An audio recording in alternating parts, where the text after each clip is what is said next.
Teleamazonas presenta 24 horas con Liz Valareso y María Gracia Acosta. Muy buenas tardes, aquí empezamos con la información. El Tribunal de la Corte Nacional de Justicia declaró la nulidad del caso Zingue, un proceso en el que el ex vicepresidente Jorge Glass y 6 personas más tenían condenas de 8 y 4 años. A esta hora nos trasladamos hasta la Corte Nacional de Justicia con Daniela Valencia, quien tiene esta información. Daniela, muy buenas tardes. Adelante. Buenas tardes, compañeras en estudio, amigos televidentes. Efectivamente, cerca de las 9 de la mañana, el Tribunal de la Corte Nacional de Justicia, integrado por los jueces Luis Rivera, Felipe Córdoba y Daniela Camacho, tomaron una decisión sorprendente, pues anularon todo el proceso dentro del denominado caso Zingue. Esto desde el 12 de febrero de 2019, fecha en la que Fiscalía solicitó la formulación de cargos. Con esta decisión, el ex vicepresidente Jorge Glass, uno de los condenados, estaría un paso más cerca hacia la prelibertad. Nosotros les hemos preparado un reportaje al respecto, veamos. El proceso que logró la condena del ex vicepresidente Jorge Glass, del exministro de Hidrocarburos Wilson Pastor, el exgerente de Petroecuador Carlos Pareja Yanuseli y 4 personas más por el delito de peculado relacionado con la adjudicación del campo petrolero Zingue, fue anulado este jueves. El Tribunal de la Corte Nacional de Justicia, integrado por los jueces Luis Rivera, Felipe Córdoba y Daniela Camacho, resolvieron de forma unánime que existía una vulneración al trámite, un error que deja esta causa, por la que Fiscalía apunta a un perjuicio de 28,4 millones de dólares sin ningún responsable.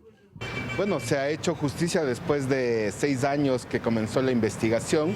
Hoy el Tribunal de Apelación ha declarado la nulidad porque se ha violado varios derechos. Yo sabía que era verdad sin imponer. El fondo es que el Estado jamás fue perjudicado por este contrato. En esta audiencia en la que Fiscalía participó de forma telemática, el tribunal determinó la nulidad desde el 12 de febrero de 2019, fecha en la que la entonces fiscal general Ruth Palacios solicitó la formulación de cargos en contra de 10 personas. Se argumentó que el proceso se basó en un informe con indicios de responsabilidad penal de Contraloría, un documento que fue declarado extemporáneo a mediados de 2020 por 2 sentencias del Tribunal Contencioso Administrativo. El proceso se origina en una actuación ilegal de la Contraloría. Y así lo ha dicho el tribunal. El tribunal además ha determinado que a futuro tampoco podrá utilizarse, es decir, que no es convalidable este documento. Con esta decisión, el ex vicepresidente Jorge Glass estaría un paso más cerca de la prelibertad, pues según su defensa, este era el único proceso que impidió su salida de prisión. Hoy que ya tenemos la declaratoria de la nulidad, que ya no existe este proceso penal o la sentencia, en este caso del caso Zingue, yo creo que ya inmediatamente la juez, en este caso de garantías penitenciarias, el juez de garantías penitenciarias de Quito, resolverán inmediatamente la unificación de la pena y obviamente la prelibertad. Asegura que este viernes acudirán a la Corte Provincial de Justicia para solicitar la unificación de condenas, por lo que en los próximos días se debería llevar a cabo la audiencia.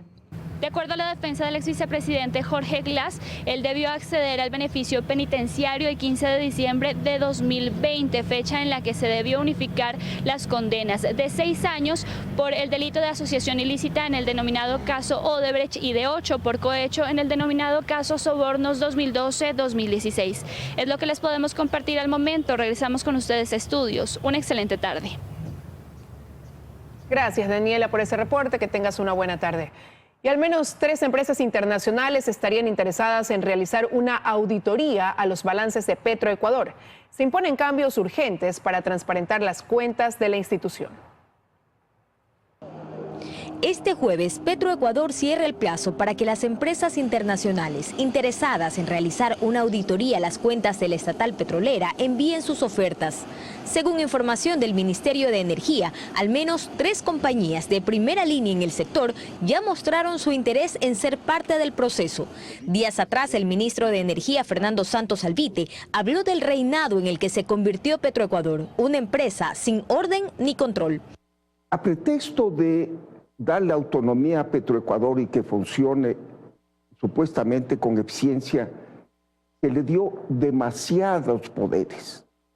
El gerente es un verdadero rey de Petroecuador. Prueba de ello, dijo Santos, es que el gerente de Petroecuador pueda por sí solo firmar contratos de hasta $100 millones sin autorización del directorio.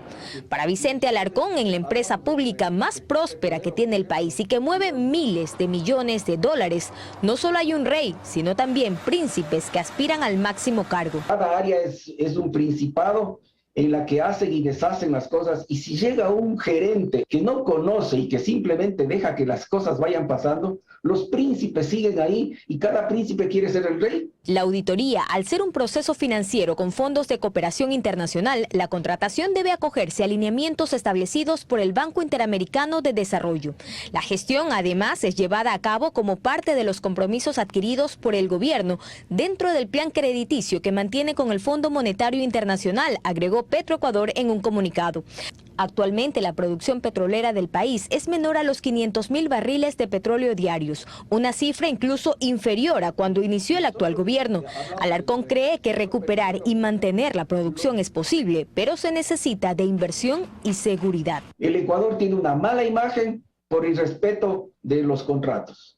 El Ecuador no tiene capacidad de, con sus propios recursos, generar esas inversiones que son grandes. Tenemos que ser eficientes en el gasto, eficientes para poder tener dinero sobrantes para invertir. Creo que por ahí podríamos al menos recuperar. A la par, la empresa pública anunció que refuerza las acciones antisoborno en los procesos de contratación. Así, el tercer ministro de Energía de Guillermo Lasso, en menos de un mes en el cargo, intenta sacudir el tablero de la estatal petrolera y tiene en suspenso a más de uno. Joana Ramos, 24 horas. Y para este jueves estaba previsto que se posesione al nuevo Procurador General del Estado. Sin embargo, la sesión fue cancelada por el presidente de la Asamblea. Varios legisladores cuestionan la decisión, pues dicen que puede quedar en acefalía la Procuraduría. Este jueves estaba previsto que el Pleno Legislativo tenga 3 sesiones, pero la tarde de ayer se canceló la primera sesión de hoy. En esa se esperaba posesionar a Juan Carlos Larrea, Procurador General del Estado. La cancelación, dicen los legisladores, no se ha aclarado. Esta posesión tuvo que haberse dado hace semanas atrás. Lamentablemente siguen alargando temas sin justificar, con una decisión que se toma quizás en un grupo de mayoría que se ha establecido, un grupo de confianza o amigos que ha establecido esta presidencia de la Asamblea Nacional. El tema les preocupa porque Íñigo Salvador presentó su renuncia al cargo y esperan que con esto no haya cefalía dentro de la Procuraduría. Nos genera dudas, nos genera incertidumbre. Lamentablemente, pues cabe dentro de estos criterios de decisiones que abonan a la inseguridad jurídica en el país, porque estamos hablando de una, pues, en este caso, autoridad que de hecho ya estaba nombrada hace 2 semanas y básicamente solo está esperando la posesión oficial. De lo que se conoció es que se han presentado 2 acciones de protección en contra del nuevo procurador, una en Ibarra y otra en Esmeraldas. Entonces se asume que se esperará el resultado de estas diligencias judiciales. Mientras tanto, dentro de la Asamblea Nacional se pide a la Contraloría se revise la declaración juramentada del nuevo Contralor. Porque se ha violado el procedimiento de acuerdo al reglamento de calificación. Y ya la Contraloría ha iniciado ese proceso de verificación que puede traer como consecuencia la nulidad del nombramiento. Vanegas pidió un examen especial porque Larrea no habría mencionado que era accionista de una institución bancaria. Y si lo que se pretende es generar algún supuesto vínculo con el gobierno nacional por su relación, si ese fuese el caso con el Banco de Guayaquil, nada tiene que ver sobre lo que va a ejercer como procurador. Ahí yo creo que son intentos de construir un poco líneas para tratar de justificar algunas decisiones o acciones cuando no tienen ningún sentido. En Quito, Andrea Samaniego, 24 horas. Los 7 vocales del Consejo de Participación Ciudadana irán a juicio político en la Asamblea Nacional por supuesto incumplimiento de funciones. Se presentaron 5 procesos en los cuales se probarían las acusaciones en su contra. Ese informe ya fue entregado ayer al presidente de la Asamblea Nacional. Él tiene aproximadamente 5 días para ponerlo en el orden del día y deberemos conocer en el Pleno de la Asamblea Nacional este informe que recomienda la censura y destitución de los 7 consejeros. Deberá el Pleno de la Asamblea Nacional con 70 votos tomar esta decisión. Lo que falló el Consejo de Participación Ciudadana, los 7 consejeros, es en revisar la documentación que tenía de respaldo el superintendente de ordenamiento territorial, y eso habría llevado a que los 7 consejeros incumplan funciones. El Consejo de la Administración Legislativa suspendió por 31 días al legislador Fernando Villavicencio tras aprobar una queja presentada en su contra por parte de la asambleísta Patricia Núñez de UNES, quien señaló que Villavicencio dijo expresiones de descrédito en su contra. De su parte, el legislador Fernando Villavicencio señaló a esta acción como una condecoración y recibió el respaldo de varios legisladores. Esta tarde se debatirá su inmunidad parlamentaria. Gracias por esta medalla. Tengo como 20 medallas. Para mí es un honor y quiero agradecer a este puñado enriquecido de verdad de legisladores que hemos decidido investigar grandes temas, y a los colegas. El día de hoy formalizaré una acción de protección porque lo que acaban de hacer es vulnerar mis derechos. En las próximas horas presentaré una acción de protección en contra de esta decisión persecutoria, inquisitorial de la mayoría aquí en la Asamblea Nacional.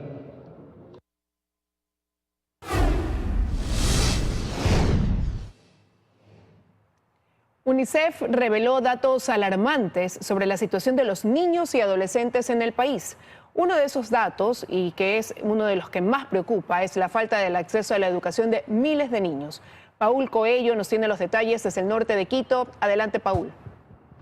Compañeras, ¿qué tal amigos? Buenas tardes. Así es, de esta mañana la UNICEF dio a conocer detalles del informe y la investigación que realizaron sobre la situación actual de los niños y adolescentes en el país. Manifestaron que hay temas realmente preocupantes como el acceso a la educación de los niños y adolescentes y el involucramiento de esta población con bandas criminales, principalmente en las provincias de Guayas, Manabí y Esmeraldas. Tenemos más en el siguiente reportaje, veamos. La situación actual de los niños y adolescentes en Ecuador no es nada alentadora a comparación de antes de la pandemia. Esta mañana la UNICEF dio a conocer las problemáticas más alarmantes de esta población. 50% de niños y niñas en Ecuador sufren en sus hogares de maltrato físico y psicológico. Esta situación, por ejemplo, ha desembocado que en el país 7 de cada 10 niños tengan sentimientos de tristeza, agresividad, miedos y hasta intentos de suicidio. Estamos hablando de 6 millones de niños y niñas en el Ecuador. Esto es una invitación a padres, a madres, a profesores, a ustedes los periodistas, a empresarios, al Estado, para que pongamos a los niños y las niñas primero en las prioridades de todas las agendas. Sobre el embarazo precoz en zonas rurales principalmente, esta investigación de la UNICEF detalla que en el 2021, 40.000 adolescentes tuvieron un hijo, producto muchos de ellos de abusos sexuales por parte de familiares. Eso significa que 5 niñas cada día fueron víctimas de violencia sexual. Ese es un dato muy grave. Pero también detallaron que actualmente el 80% de los niños indígenas no pueden acceder al servicio de agua potable y saneamiento y que 252.000 en el 2021 quedaron fuera de la escuela. Un niño que entra en los procesos de mendicidad, de trabajo infantil, es probable también que luego sea excluido de su derecho a la educación. Y se refirieron a la situación actual del país. Indicaron también que han identificado a varios niños y adolescentes en las provincias de Esmeraldas, Guayas y Manabí, inmiscuidos con bandas criminales, producto de la falta de acceso a la educación y oportunidades laborales. Son además niños que son abusados y explotados por estas bandas criminales. Tenemos un problema que tiene que ver con las capacidades del Estado para responder ante el incremento del crimen organizado. Estos datos son parte de un estudio e investigación realizado en el 2021. Las cifras en este 2022 que se expondrán el próximo año podrían ser más alarmantes, por lo que hicieron un llamado urgente a la sociedad civil, empresarios y gobiernos a trabajar por este sector. Otro de los datos que reveló la UNICEF es sobre la desnutrición crónica infantil. Manifestaron los representantes sobre este tema que el gobierno trabaja intensamente, específicamente en las provincias de la Sierra Centro del país para erradicar este problema. Con esta información regreso a estudio de ustedes con más amigos. Buenas tardes. Muy buenas tardes, Paul. Muchísimas gracias. Y el control del Senado y de la Cámara de Representantes en Estados Unidos todavía está en juego, pues es demasiado pronto para determinar las carreras clave que podrían determinar qué partido controla las cámaras. Angie Torres ya está con nosotros para contarnos cómo avanzan el escrutinio y cuáles son los resultados hasta el momento. Angie, adelante. Gracias, amigos, muy buenas tardes. Y aunque como ya lo mencionaban, es pronto para determinar hacia qué lado se inclina la balanza y qué partido controlará las cámaras, ya se conocen los resultados parciales de las elecciones realizadas este martes. De acuerdo a ellos, sabemos que en la Cámara de Representantes, donde se renuevan 435 escaños y cuya mayoría es 218, los demócratas obtienen hasta el momento 189 escaños, mientras que los republicanos lograron 207. En cuanto al Senado, donde se renuevan 35 de 100 escaños y cuya mayoría es 51, los demócratas obtienen hasta el momento 48 escaños y los republicanos 49. En esta carrera, la atención se centra especialmente en Nevada y Arizona. Georgia, por su parte, irá a segunda vuelta para dirimir su escaño en la Cámara Alta. Y es que a pesar de que los resultados no fueron lo que se esperaban, el presidente estadounidense Joe Biden felicitó a los ganadores demócratas. Poco más tarde, la jefa demócrata de la Cámara de Representantes, Nancy Pelosi, tendió la mano a los republicanos. Veamos el siguiente reportaje. El Partido Republicano acorta distancias para lograr la mayoría en las dos cámaras del Congreso estadounidense, pero los resultados no están listos aún. El futuro del Senado estadounidense depende de 3 estados, Arizona, Georgia y Nevada. Los resultados oficiales en Arizona y Nevada podrían llegar este viernes. Sin embargo, en Georgia, la carrera está muy reñida y ninguno de los candidatos supera el 50%, lo que significa que habrá repetición de elecciones en diciembre. A pesar del reconteo, Joe Biden, muy animado, felicitó a los ganadores demócratas de la noche. Horas después, en su comparecencia ante la prensa, declaró que la democracia es la ganadora. Nuestra democracia ha sido puesta a prueba en los últimos años, pero con sus votos el pueblo estadounidense ha hablado y ha demostrado una vez más que la democracia es lo que somos. Poco más tarde, la jefa de la Cámara de Representantes estadounidense, Nancy Pelosi, tendió la mano a los republicanos que podrían lograr el control de ese órgano legislativo para cooperar en la lucha contra el cambio climático. Desde la Conferencia del Clima de la ONU, COP27, dijo que ganen o pierdan le gustaría tener una alianza para salvar al planeta, pues algunos republicanos se muestran escépticos ante la idea del cambio climático. Por ahora, la espera continúa mientras una vez más el sistema de recuento electoral estadounidense contrasta con el que se supone debe tener una primera potencia mundial. Angie Torres, 24 horas. Y 2 estados más de Estados Unidos se suman a los 19 que tenían legalizada la marihuana para fines recreativos. La despenalización del consumo de marihuana es una apuesta del Partido Demócrata. El discurso de la lucha antidroga cambia de paradigma y acepta el fracaso de más de 50 años. Y desde uno de los países productores, el presidente de Colombia propuso la regulación legal de todas las drogas, dando así un giro a la guerra contra el narcotráfico. Y este miércoles, la Comisión Global de Política de Drogas, integrada por expresidentes y líderes latinoamericanos y mundiales, aplaudió la propuesta. Y dijo, demando acabar con la irracional guerra contra las drogas. Si algo ha hecho esta equivocada guerra es debilitar la institucionalidad en todos los países. La política de lucha contra la droga inició en el gobierno de Richard Nixon en los 70s y el mayor consumidor continúa siendo Estados Unidos. Es por eso que desde el gobierno del presidente Biden se ha evidenciado la necesidad de derrumbar la política de prohibición e ilegalidad. Durante las elecciones de medio periodo, 129 medidas se sometieron a referéndum. La legalización de la marihuana se aprobó en Maryland y Missouri, pero se rechazó en Dakota del Sur, Dakota del Norte y Arkansas. Hasta este martes, la marihuana era legal en 19 estados y Washington, D.C. A esto se suman 2, mientras que su uso por motivos médicos está contemplado en 37 estados. Y así cada vez más parecería que el mapa de Estados Unidos se pinta de verde. Que el negocio ilícito termine podría beneficiar a países como Ecuador, que están en guerra contra estas mafias de crimen organizado transnacional. ¿Qué pasa en el país? Lo explica el general en servicio pasivo José Luis Castillo. Estas dos grandes empresas criminales están enfrentadas tanto en Colombia, donde tienen sus pares, cuanto en el Ecuador, porque luchan por la logística, los corredores de movilidad, la comercialización, los espacios, los territorios. Además, considerando lo que ocurre en la frontera común con Colombia, explica que Ecuador tiene puestos fijos de control militar. Colombia no. No son fuerzas armadas territoriales como las nuestras. Colombia tiene fuerzas de proyección hay que fortalecer el enlace y la coordinación. En el país vecino, el 2021 se superaron los récords históricos de narcocultivos con 204.000 hectáreas sembradas. María Gracia Acosta, 24 horas. Gran movimiento comercial se registró anoche en Guayaquil luego de que el gobierno retrasara el inicio del toque de queda en Guayas, Esmeraldas y Santo Domingo. La atención hasta las 23 horas permitió que la facturación mejore. Luisa María Heredia nos cuenta más. Hola Luis, adelante.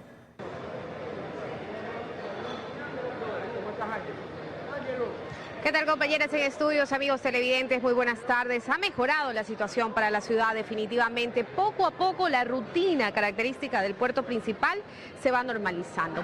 Anoche, por ejemplo, con la reducción horaria del toque de queda, decisión que tomó el gobierno en respuesta a un pedido del sector productivo, parte del movimiento comercial del Guayaquil nocturno volvió.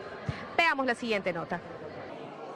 Fue solo cuestión de que el presidente oficializara el cambio en la medida para que de inmediato vía redes sociales, restaurantes, locales y centros comerciales les informaran a sus clientes que el horario de atención se había ampliado y la respuesta por parte de los usuarios llegó de inmediato. Así lució el Puerto Santana, concurrido corredor gastronómico situado en el centro de Guayaquil durante la primera jornada en que el toque de queda ya no comenzó a las 9 sino a las 11 de la noche. 8 de la noche recién la gente empezaba a salir a llegar con estas 2 horas, nos va a beneficiar un poco. Los negocios nocturnos estábamos ya otra vez como en pandemia. Hacer este cambio fue perfecto para reactivar otra vez los negocios. El sector turístico al que pertenecen los negocios de venta de alimentos y bebidas en 9 días de estado de excepción ya contabilizaba $40 millones en pérdidas. Pero con la afluencia de anoche, dice Belio Buenaño, administrador de un restaurante ubicado cerca de la calle Panamá, volvió la esperanza para en las vías de la reactivación continuar. Como sector de restaurantes nos vemos muy beneficiados por esa medida que se tomó recientemente. A pesar de que el anuncio se hizo en horas de la tarde, sí se notó que la gente supo recibir el mensaje. En las inmediaciones de los centros comerciales del norte de la ciudad, hasta alrededor de las 9 de la noche, también hubo un gran ir y venir de clientes. Es víspera de Black Friday, arranque de la temporada navideña, por lo que poder permanecer abiertos hasta más tarde para estos locales es sumamente importante. En estos meses hay que hacer unas compritas de más y viene muy bien también.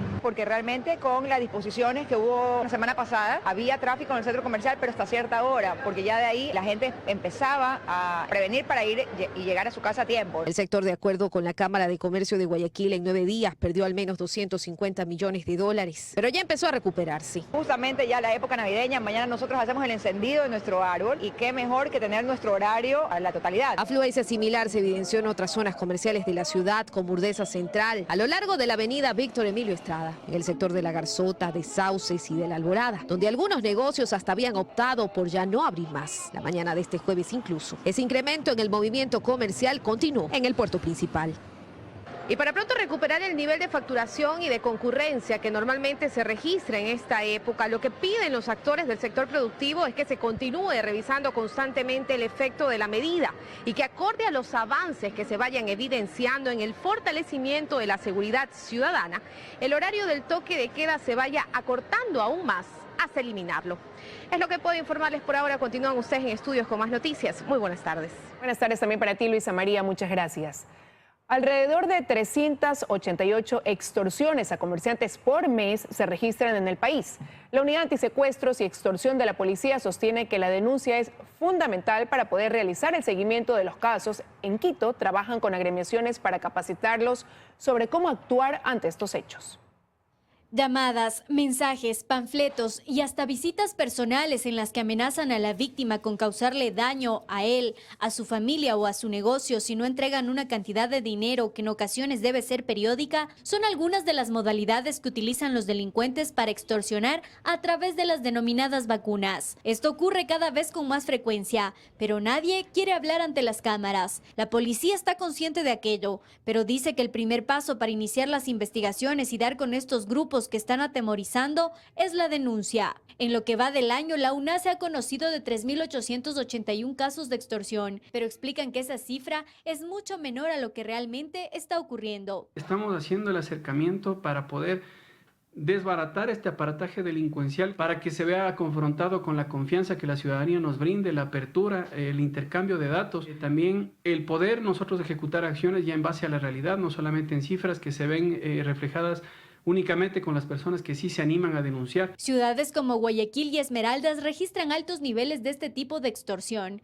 mientras que en Quito el tema comienza a extenderse. Tuvimos ya reportes en Quitumbe de pequeños negocios y comercios que están siendo ya extorsionados. Frente a ello, diferentes agremiaciones empezaron ya a trabajar en conjunto con la policía. Estamos colaborándoles con todo lo que son nuestras cámaras, todo lo que es nuestros sistemas de seguridad que los tenemos en nuestros negocios. Se plantea cuáles son las maneras de responder, los cuidados que uno tiene que tener, la forma como debe reaccionar. Marco Custode, jefe de la UNACE, señala que este trabajo es fundamental. Adicional, comenta que están capacitando a los operadores del ECU 911 para que los ciudadanos que reciban este tipo de amenazas puedan denunciar a través de esa línea. Lo propio lo estamos haciendo con nuestras policías comunitarias para que en territorio puedan auxiliar a la gente. Así también la policía busca capacitar a los ciudadanos para que sepan cómo responder ante estos hechos delictivos. Por ello, en las próximas semanas emitirán un manual de acción.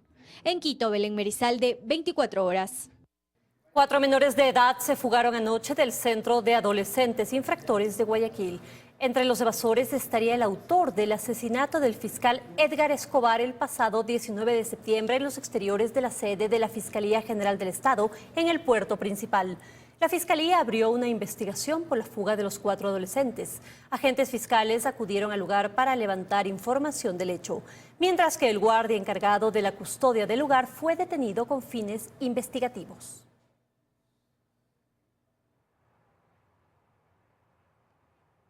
Tras el traslado de reos de la penitenciaría del Litoral, las bandas criminales que allí operan se reacomodaron y hasta se debilitaron. Los Chone Killers ya no tienen presencia en el penal, los Águilas y los Fatales controlan menos pabellones. Este es un informe del portal digital Primicias. El motivo detrás de todo esto, 24 atentados en Guayas, Esmeraldas y Santo Domingo de los Áchilas entre el 31 de octubre y el 6 de noviembre pasado, fue la firme decisión del gobierno de recuperar el control de las cárceles. El pasado martes 1 de noviembre en la penitenciaría del Litoral, el reclusorio más violento del país, el Servicio Nacional de Atención Integral a Personas Adultas Privadas de Libertad puso en marcha un operativo de traslado y reorganización de reos. La fuerza pública fue la encargada de ejecutarlo y fue recibida a balazos. Pese a ello, el gobierno no frenó su plan de acción que incluye traslado de presos, limpieza de pabellones y hasta la demolición de infraestructura, que además implica el reacomodo de las organizaciones delictivas que han venido operando desde dentro de esta prisión. De acuerdo con datos de inteligencia policial a los que tuvo acceso el portal Primicias, así quedó la nueva distribución de la penitenciaría del Litoral. Los Chone Killers que controlaban el pabellón 2 fueron enviados a la cárcel regional del Guayas, ubicada dentro del mismo complejo penitenciario situado en la vía Daule. Los pabellones 1, 4 y 11 permanecen los Latin King. En el 3 y el 5, en cambio, están los Águilas, que son parte de los choneros y que antes también tenían el dominio de los pabellones 6 y 7, pero que ahora, al igual que el 2, están vacíos. Serán sometidos a arreglos. En el 10 y el 12 están los Fatales, también choneros. Una parte de esta agrupación delictiva estaba en el pabellón 5 junto a los Águilas y en el pabellón consular, pero fueron enviados a la cárcel El Rodeo en Portoviejo. El pabellón consular, a propósito, fue el destruido, pues según el gobierno, desde esa estructura los internos disparaban y atacaban a los agentes policiales cuando ingresaban a los operativos. Los internos del bando contrario, empezando por los Tiguerones, continúan en el pabellón 8 y en el 9 están los Lobos. Cabe mencionar que para el 22 de noviembre está prevista la finalización del censo penitenciario que también lleva a cabo el SNAI. La información recabada en ese proceso debía servir para reorganizar a los reos en las prisiones, agruparlos acorde a su grado de peligrosidad. No obstante, en la penitenciaría del Litoral, el trabajo se hizo antes para evitar más masacres. Luisa María Heredia, 24 horas.